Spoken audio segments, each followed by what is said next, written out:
All right, good morning. George has started back there. I can hear him talking. If he hadn't started, he should. So, good to see you. Did you have a good week? That's good. That's good. We're ready for Nehemiah, the 6th chapter. We're marching through the book of Nehemiah. I was thinking this week of where we would go after Nehemiah. Of course, we've got 12 chapters in Nehemiah to accomplish. But if you have a idea, a thought, a suggestion, go on and give it to me, and we'll see what we can do. But we'll be finishing this before too long. It's a great story, and we'll talk about that. Any announcements we need to make? Jay will make them in a few minutes, but if you got somebody need prayer or what, sick or whatever, be sure and turn it in, but we'll know about it. Nehemiah is a great story. It's a great book on leadership. It's a great book to spend some time with, to look at, to learn from. And as we said when we began this study, in many ways, the story in it rivals what happens today. And Nehemiah hears about the walls around Jerusalem. Remember now, let's back up even a little bit further than that. In the book of Ezra, we hear of after Babylon has taken the children of Israel away in captivity, that Zerubbabel leads a group of about 50,000 folks through, and when they come come in, hey bud, how you doing? Good to see you. You looking good.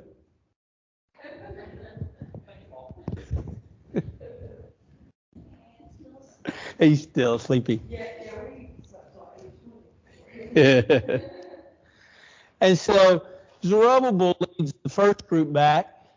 There's a stabilizing of Jerusalem, stabilizing of the community, rebuilding then as Ezra leads in the second part of the book of Ezra. Ezra leads a group back. The temple is rebuilt. Religion, if you will, is somewhat restored. But the walls around the city are not finished. And they have laid there for years. And when Nehemiah gets word that the city is able to be penetrated by an enemy, that it lays just open for anybody to overtake, Nehemiah gets upset. Basically, he's serving Artaxerxes, the king from Persia.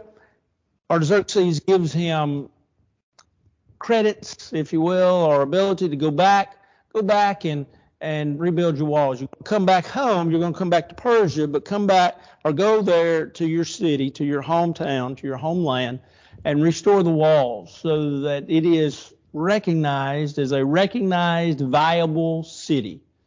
And so Nehemiah does that. And today, we're going to finish the wall. We've been rebuilding a little bit. If you'll recall back about the 4th chapter of the book of Nehemiah, there were those that opposed, well, actually the 2nd chapter, there were those that opposed Nehemiah's rebuilding the wall, Tobiah, Sanballat, and Geshem. And they opposed, and we really don't know why. I mean, there's some guesses, and we'll make another guess or two this morning.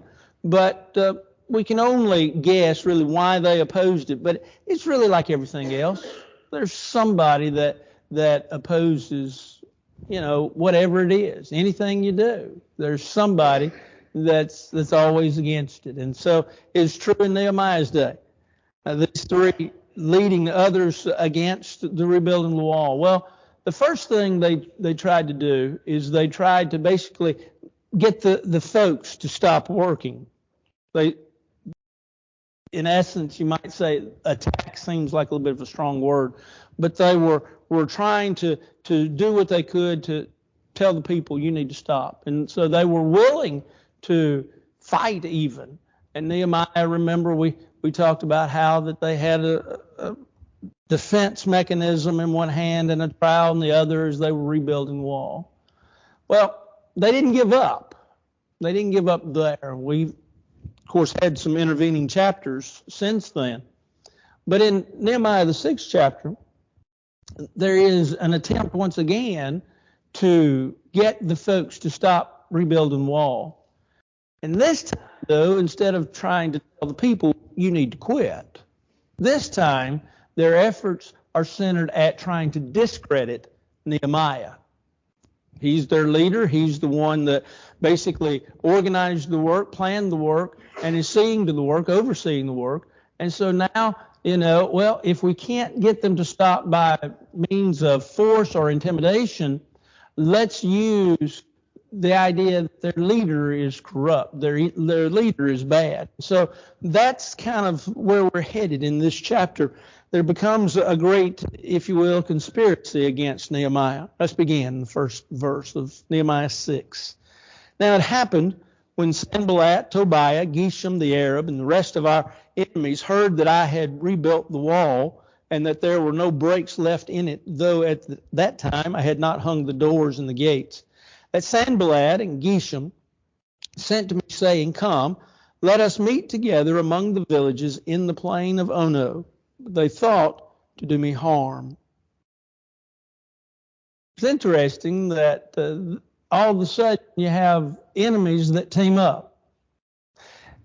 That's true, isn't it? Sometimes folks that don't like each other will go together, unite, in order to go against a common enemy.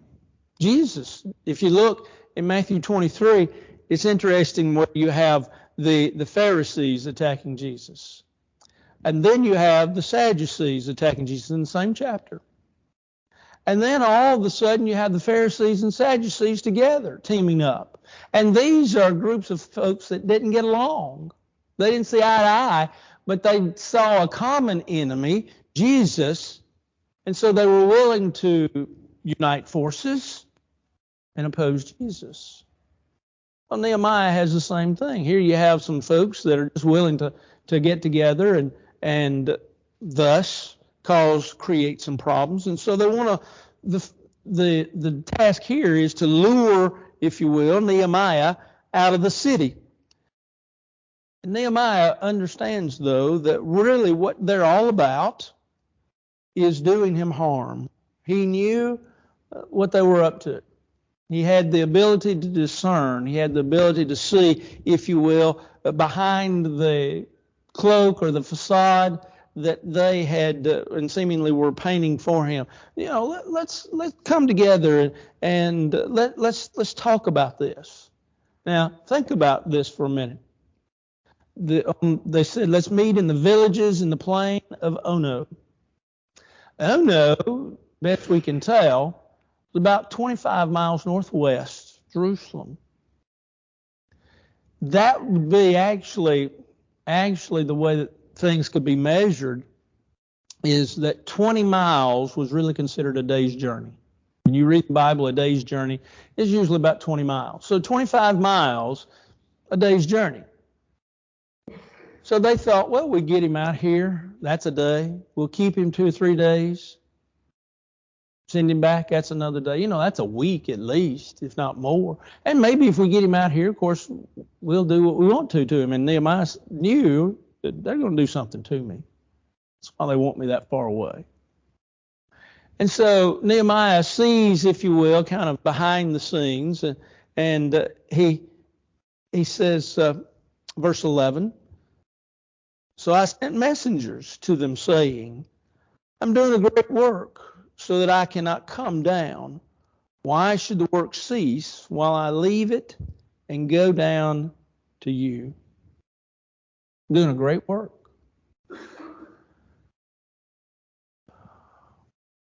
How do you view the word great there?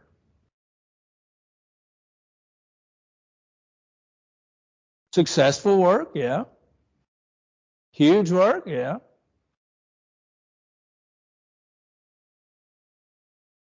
Any other ways? Lord's work? I mean, I think all of these are, I think they're kind of inclusive in all of that. But he saw it as a good work, a great work. It's the Lord's work. It's huge work. It's just, it's a successful work. It's something that we've got to get done. This is a big job. It's a great work. I can't come down. I can't stop doing what is important for what is not that important, at least right now. Do we ever let the immediate overtake the important? I don't know. We all do from time to time, don't we? We let the immediate overtake the important. Now, admittedly, we have to determine what's important. Because some things, say in my schedule, you would look at my schedule and say, well, that's not that important. You think it is, but that's not that important. Here's what's important. I might look at your schedule and say the same thing. You think this is important, and, it's not. It's not that important. Sort of like years ago, matter of fact, the first work I was ever in West Tennessee, just got out of college and graduated in May and moved there a couple of weeks later. And so you might know that that's lawn mowing season. And their yard was pretty good. The church yard, or the house yard, was a pretty good sized yard. And the church provided a push mower for the yard. And being a young guy, not having much, and trying to get a house established with Suzanne, and that was very needful, and we thanked them for it. And so we get out to push the yard. And like I say, it's a big yard, but I had great emphasis from the elders. You will mow your yard, yes, and you will keep it down reasonably, yes. Well, the reason being because the guy that was there before me, he was a young guy as well. And Mitchell didn't put a priority of mowing the yard. And so one day, one of the elders, and I think maybe one of the deacons, I know one of the elders did it. I know Charles did it. But anyway, he said we went and mowed his yard for him while he was sitting on the back patio reading a book. And he said, we mowed his yard. He never got off the patio, never left his book. He said, Charles said, when we finished, we went and told him, this is your yard. You will mow it from now on. Yes, sir. And he did. But it wasn't, even though it was what I was told, knee high, probably wasn't that, it wasn't that important to him. But it was to that deacon, probably because it was to the neighbors. I know the neighbors. What's important to one is not always important to another, but it is important that we keep the important. We keep it important. And we don't always let the immediate overrun the important. I think in Luke chapter 10, where, the story of Mary and Martha, you remember that Mary is, it says, cumbered about with much serving. She's burdened with the idea of serving. And Jesus commends Martha because she sat at his feet, and says she's chosen the good part. She did not allow the immediate to overtake the important. The important was sitting at the feet of Jesus. Whereas Mary, it was more about serving. So we have to be careful. Well, Nehemiah, I'm doing great work. I can't be disturbed. And so, verse 4, Geshem and Sanballat and Tobiah, they were persistent. They sent me this message 4 times, and I answered them in the same manner. There's a persistence there by the enemy, but there's also a persistence there by Nehemiah. You're not going to stop me. Then Sanballat, verse 5, sent his servant to me as before, the 5th time, with an open letter in his hand. Open letter. What do you think of when you receive in the mail an open letter? Somebody else read it. And it's really open for others to read. Now, open in that day, they didn't have gummed labels yet. Opened in that day, if it was, say, written on some sort of parchment, there would be a seal. The seal would have been usually the end over and wax put on the end or on the edge, and then a seal, a stamp put into that wax. so that it would be sealed. Well, open, it didn't have that. But open was then for folks to read.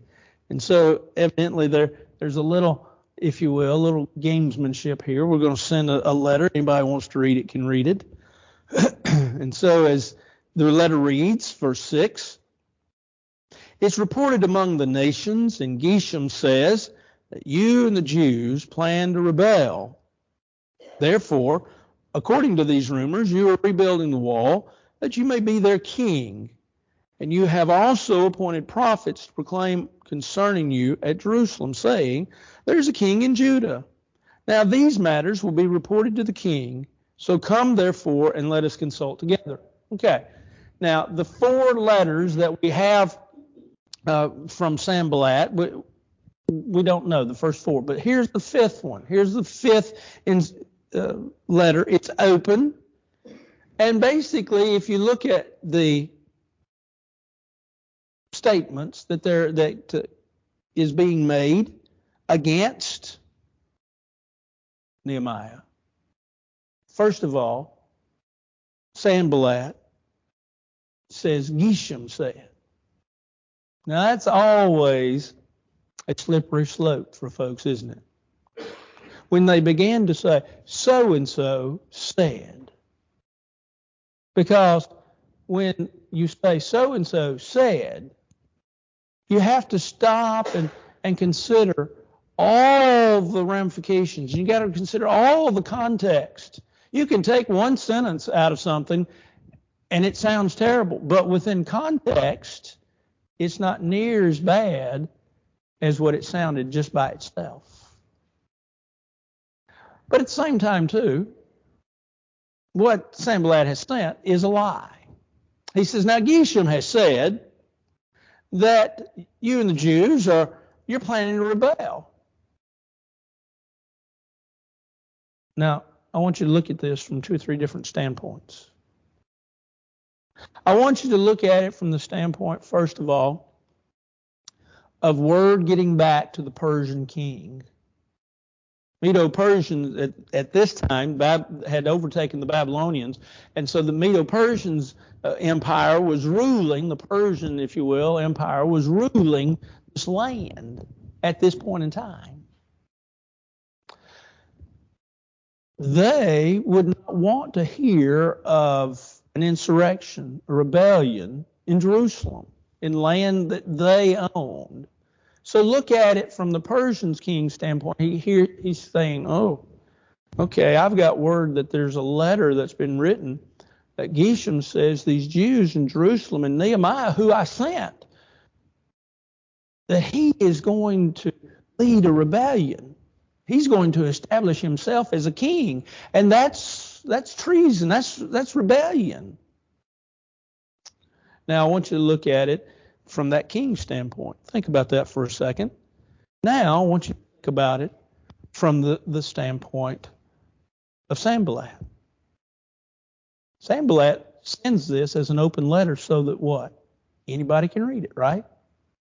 And if anybody can read it, then all of a sudden they're hearing about, oh, wait a minute. Nehemiah wants to be king. And so then all of a sudden there becomes a buzz through Jerusalem, right? And that buzz is Nehemiah wants to be king. Nehemiah is going to establish himself as king. Now, you've looked at it from the standpoint of Sanballat. You've looked at it from the standpoint of a king. Now I want you to look at it from the standpoint of Nehemiah. This is a lie. This is not the truth.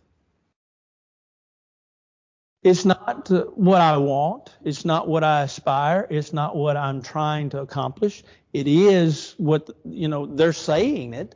And just because they're saying it doesn't make it true. But Nehemiah then feels like what? Well, I've got to defend myself. I've got to squash this rumor. I've got to squash what these folks are saying. My pride is at stake. My name is at stake. And so when you look at that letter from all different angles, you see it sort of a different picture from all of them. And you think, what do you do? What do you do? What do you do if you're the Persian king?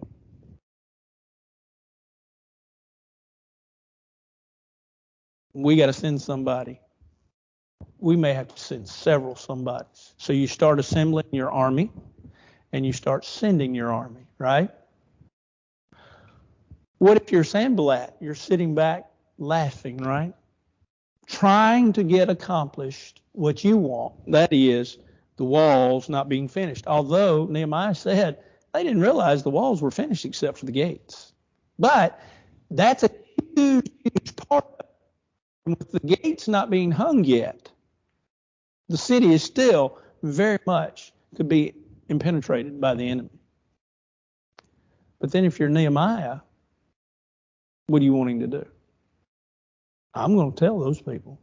I'm going to tell those. I'm going to get Sanballat, and I'm going to tell him. I got to tell Geshem, and I got to set the record straight with these folks. When sometimes, even to your own hurt, you just have to take it and go on. And that's not easy. It's not easy to be lied about. It's not easy to be talked about. It's not easy to have your reputation strung out. And for what folks say is false. And I can tell you that last one, I can tell you that's true because that's happened to me. And it's painful, and you have to figure out, what do you do?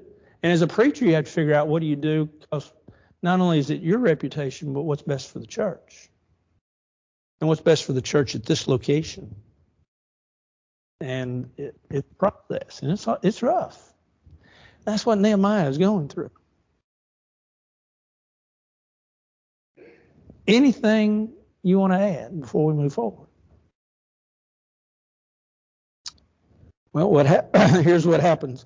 Excuse me. Then I sent to him, Nehemiah that is, I sent to Sanballat, saying, no such thing as you say are being done, but you invent them in your own heart.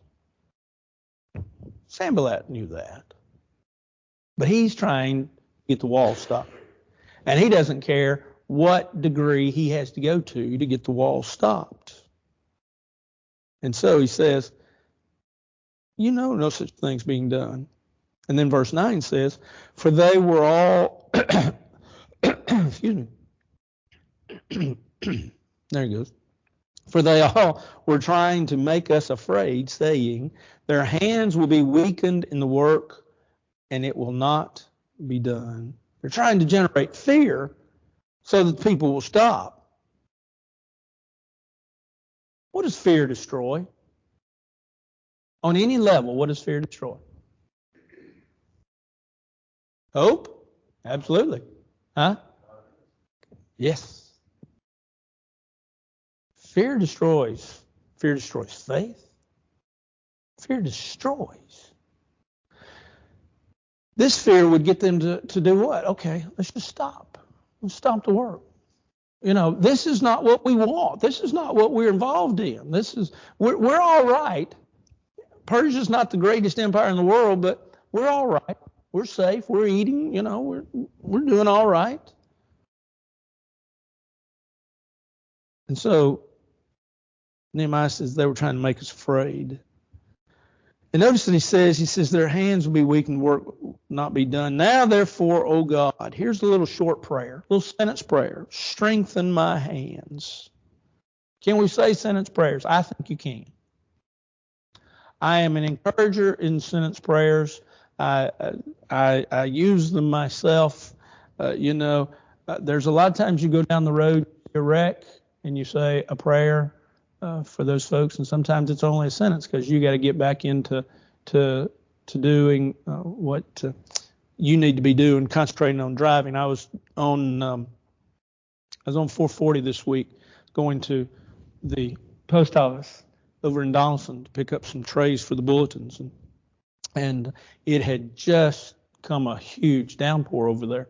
I was in part of, but anyway, I got in a little traffic jam. I saw the end result. I don't know what hit this little car, but this little car was hit from the back end, and the back end was pushed to the front end. Ambulance had come, paramedics had come, fire trucks came. We got through, but I said a little sentence prayer for whoever was in that car. We all do it, and I think it's fine. Well, Nehemiah did it here. God strengthened my hands.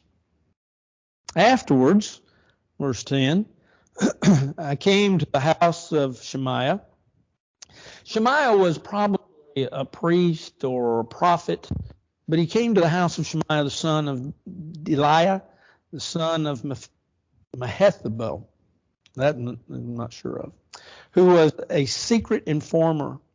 And he said, let us meet together in the house of God within the temple, and let us close the doors of the temple, for they are coming to kill you indeed at night. They will come to kill you. What's the problem with this scheme?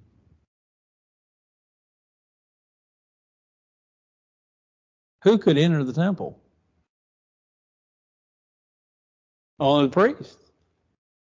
Now, let's suppose that you had a priest offering that, but Nehemiah knew what? I can't go into the temple. And so, while seemingly a good plan, not really a good plan. Do you remember the individual that was struck with leprosy when he touched the ark? He wasn't supposed to? Uzziah? Remember? Wanted to steady the ark that was being transported in a way that wasn't correct. And he went to steady the ark and he touched it. Not good. Well, Nehemiah says, you go in there. That's not a good idea. So here's what Nehemiah says, verse 11. I said, should such a man as I flee? And who is there such as I who would go into the temple to save his life? I will not go in. So Nehemiah's problem is, okay, am I such a coward that I'm going to run from these people that are going to kill me? Number one. And number two, am I so bold in my faith, being just a layperson, that I'm going to enter the temple when I can't do that either? I can't be seen as a coward, but I also can't go into the temple. I'm not going to do either one. So then verse 12, I perceived that God had not sent him at all, but that he pronounced his prophecy against me because Tobiah and Sanballat had hired him.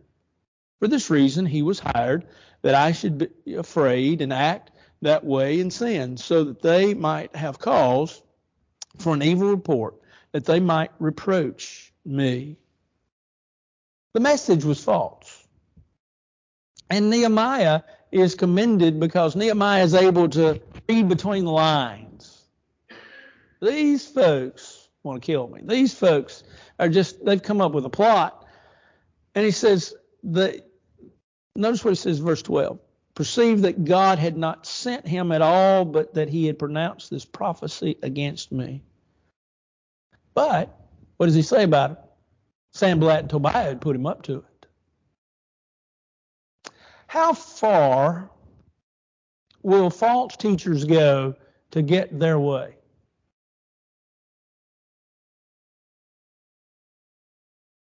Far as it takes. Far as it takes. Yes.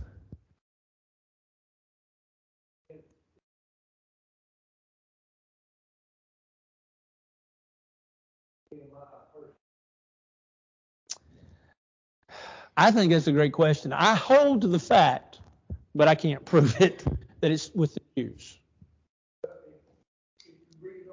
Uh-huh.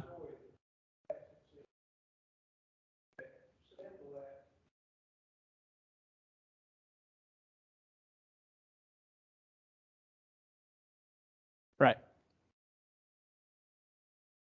It could be. Yeah. Right. Right.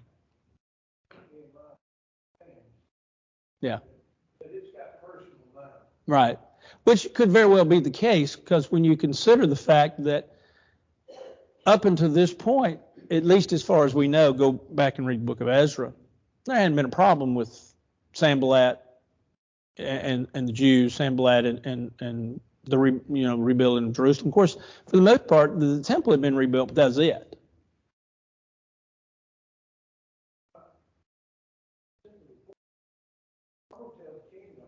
Yeah. Yeah. Yeah. He knows what I'm doing. Don't tell him if you want. Yeah. Yeah. Which would be the right response. Uh-huh. Know what tribes they were from. Is that as big a deal as it was before? Because could they not make a king unless he was from the tribe of Judah? If I'm not mistaken, right? I'm just throwing that out there. Right. Yeah. Yeah. It would have been for them. Yes. It would very much have been for them. Mm-hmm. Right. Right. Yeah. Yeah. It would have been for them, not for us seeing the story, but for them, it would have been. Anything else? All good. So Nehemiah has a problem. And Nehemiah knows this is a conspiracy. They're after me. So verse 14, my God, remember Tobiah and Sanballat according to their works, and the prophetess Noadiah, the rest of the prophets who would have made me afraid. This is a little prayer. Once again, in the 6th chapter, it's not that Nehemiah didn't pray. Nehemiah has prayed several times. Nehemiah prays several times through this book. But here's a little prayer. And isn't it interesting who he's praying for? He's praying for his enemies. He's praying for those that are working against him. Remember them according to their works. But, yeah, I can't go ahead and finish my thought. Yeah. Right. This is sort of what we talked about here recently. This is an imprecatory prayer, which is simply put, it's one of those that I can't explain. It's found a lot in the book of Psalms. God, you take care of my enemy. Well, preacher, isn't that revenge? Isn't that? Yeah. But you're letting God do it. You're not trying to do it. You're letting God do it. And that's really what God has told us to do, right? Let him take care of it. To me and for me, it gets to the point of, in handling your revenge, how much of it are you really willing to let God take care of? And how much are you trying to take care of it yourself? And have you let the feelings of ill will towards these people control your life? Nehemiah basically just says, okay, God, you can take care of this. And you can take care of these people. Now, it's interesting. We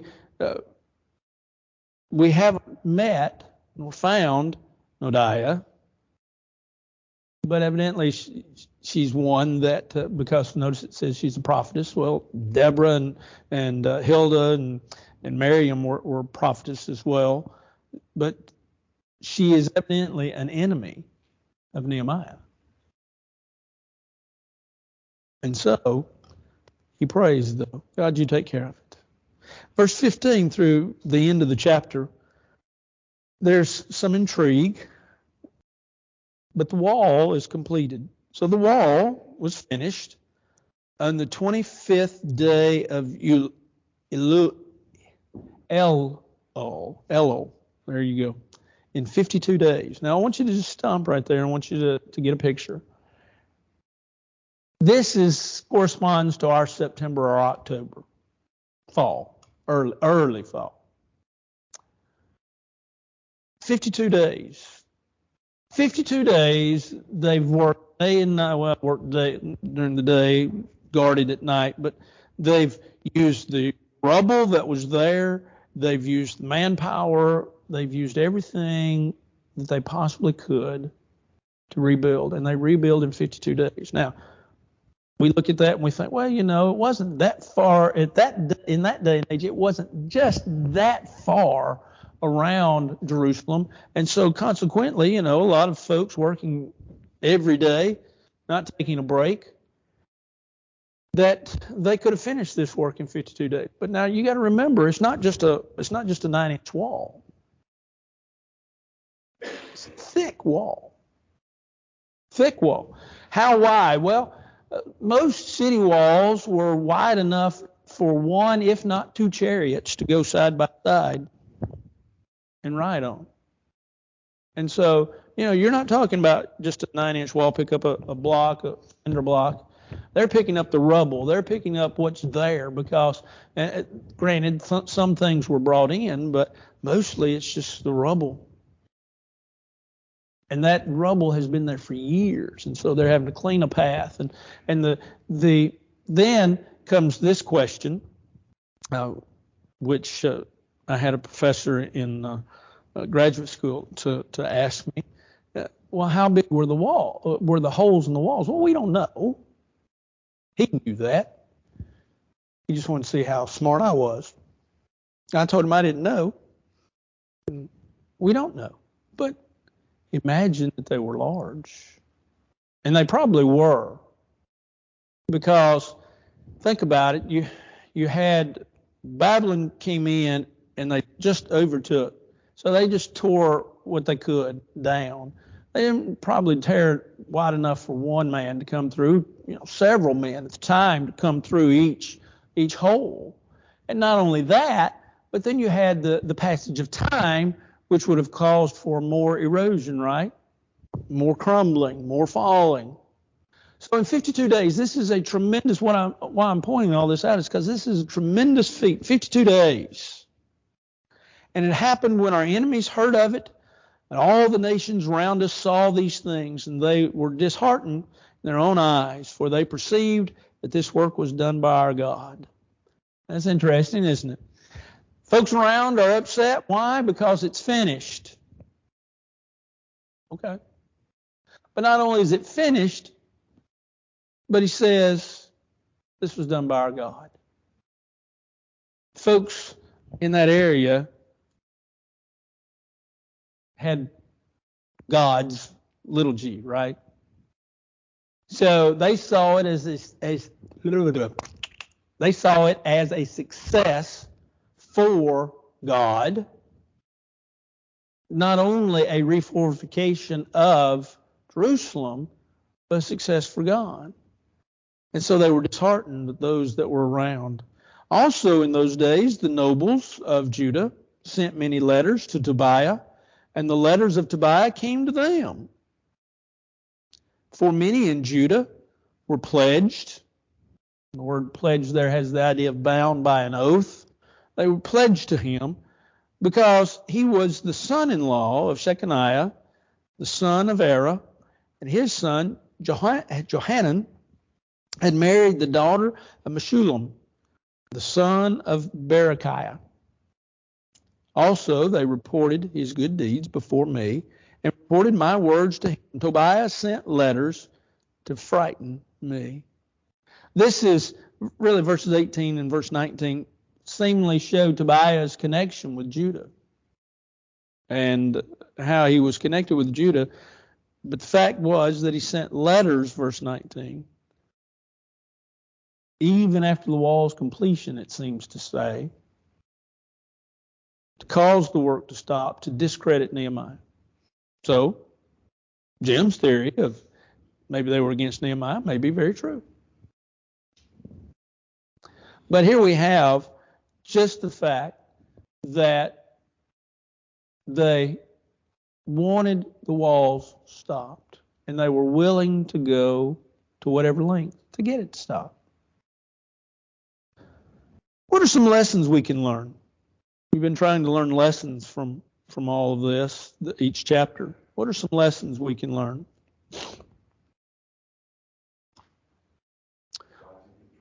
God's in control. God's in control. What else? That's a good one. We always need to remember that, but that's a good one from this one. What else?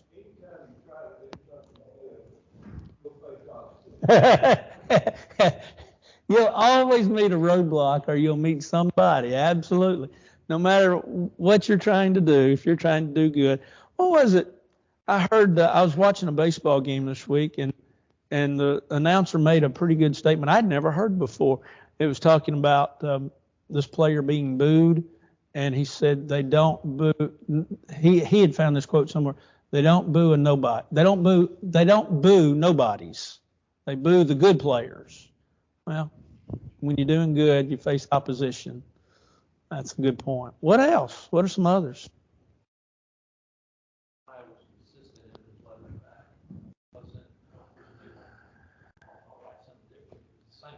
Yeah. Yeah, and isn't that something you like? I don't know if this is a character flaw of mine or not, but that's something that I thoroughly appreciate is consistency. My son was that way. My son often talked about fairness, and part of his idea of fairness was consistency. And when he would raise that point, and really there's only about 2 times he ever got in trouble in school, and one of them was he didn't think the teacher was fair, and he told her that. And that wasn't a good idea. But when I analyzed him as he was growing up, I thought, I'm sorry. I now know where you got that from. You got it from your dad. But I like consistency. And Nehemiah was consistent. And he never stopped doing what he was out to do. What are some other lessons?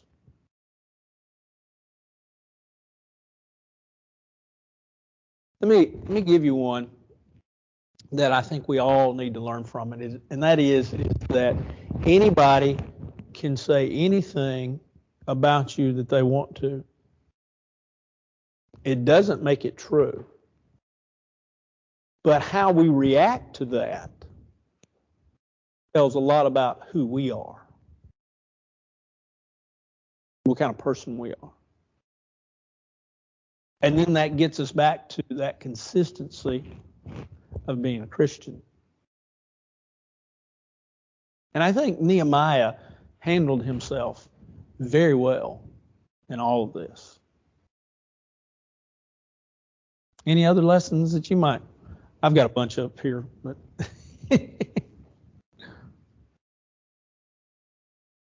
I wrote this one down, and it goes with that thought, and that is this. I just wrote, sticks and stones may break my bones.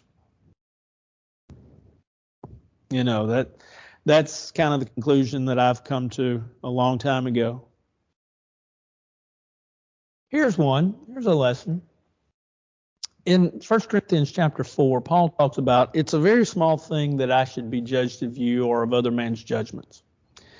Yeah, I judge not my own self, but he who judges me is the Lord. In other words, he says, public opinion and what others think about me really doesn't matter. And he said, he's not condemning the idea of looking at himself, but he's not, in that verse particularly, saying this is the end all.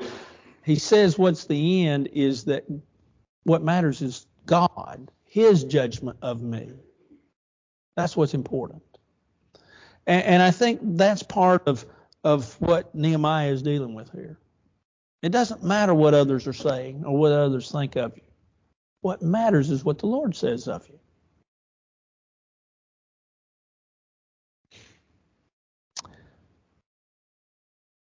Anything else? I've got another one here. Verse 19, opposition and revenge can go on for a long time. I mean, they're still, evidently, verse 19, Tobiah is still writing letters. Years later, they're still writing letters. And here's another one that we'll leave you with. Well, no, we won't, because the first bell hadn't rung. Let's save that for just a minute. How about don't stop the Lord's work? Don't stop the Lord's work based on others. How easy it would have been to stop because there was opposition, because there were others. Don't stop just because there's opposition. There's always going to be somebody. I think I shared with you the story of the guy that was against everything at a church. This is probably a preacher story, but it didn't happen where I was. But anyway, the guy was against everything, and one day he was late to a business meeting, and he walked in. And he said, "I don't know what you're talking about, but I'm against it." And so, there are some folks that are just like that. And but here's the one to leave you with, because this kind of gets you into the thought for the sermon for this morning. And here's the message, I think, one of the lessons you get out of this chapter. Don't let others discourage you when you're doing what you're supposed to be doing. Don't let others discourage you when you're doing what you're supposed to be. I'm going to leave it right there. Anything else? Stubborn. It just depends on what it's in and what it's on. That's a great point. I need to write that one down. Stubbornness is not always a bad thing. And that's true. That's true. Well, think about, one of the things I think about along that line, Charles, is how that's true with regards to Paul and his missionary journeys. Stubbornness made him really, Barnabas said, go on a second missionary journey. And they didn't see eye to eye, and they split over the fact of John Mark. Stubbornness, he still went. And when you think about his stubbornness to go through all he went through in, say, 2 Corinthians 11th chapter, he had a stubbornness about him. So, yeah, stubbornness is not always a bad thing. And anything else? I've always wondered that. They did work. So, other than that, day to day, I don't know. That's a great question. Yeah. We talk about the fact that they killed in front of their own house. Right. Okay, I'm going to take care of my stuff. But right. I wonder sometimes. Well. About all the priests. Yes. And then when you look at the fact that, was it last week before last, we talked about how the women rose up because, we're going hungry. And so Nehemiah had this, in my opinion, had this one thing he was going to get done, and he drove those people hard. So here would be my question, which I can't answer because I think your question is a good question. How did they respond to Nehemiah? I don't know, but I do know that Nehemiah drove them hard enough that they might have, even though they thought it was a good work, because their response, if you go back to Nehemiah chapter 2, was when Nehemiah laid out the plan, they said, let us rise up and build. That it got to the point where they said, we got some problems. Not that they didn't have problems before, because when we pointed that out where the women said, well, we're hungry and all, this famine might have been pre-existing before they had all this, and it just further exasperated the problem. But that's a good point, good question. Anything else? There's a young lady out in the lobby that really needs to come sit down. So let's have a quick prayer. Our Father in heaven, we're thankful for this day and for many blessings. We're thankful that you love us and watch over us. We're thankful that you have allowed us to see this new day, and we ask that you be with us, that you bless us as we enter into this period of worship here in just a few minutes, that we'll worship you in spirit and in truth. Be with those that are sick. Be with those that will be mentioned in the announcements in a minute. Watch over them, bless them, and keep them. Be with us and hold us as we hold you. For this is our prayer in Christ's name. Amen. Great week.